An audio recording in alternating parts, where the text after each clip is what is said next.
গোবরডাঙ্গা গ্রামে জমিদারি শুরু করেন খেলারাম মুখোপাধ্যায়। তিনি বিবাহ করেন নদিয়া জেলার ধর্মদহ গ্রামের কন্যা দ্রৌপদী দেবীকে। কিন্তু খেলারাম মুখোপাধ্যায় স্ত্রী দ্রৌপদী দেবীর সন্তান লাভ হচ্ছিল না, সেই নিয়ে কষ্ট পাচ্ছিলেন খেলারাম।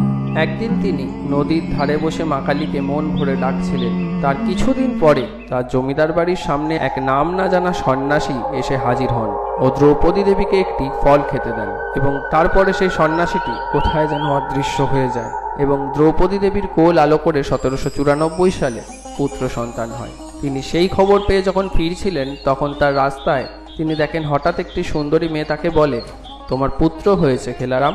তিনি বলেন, মা তুমি কে?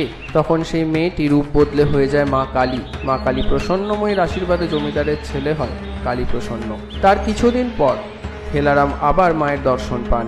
মা বলেন তিনি যমুনা নদীতে একটি পাথর আকারে আছেন। পরদিন ভোরেই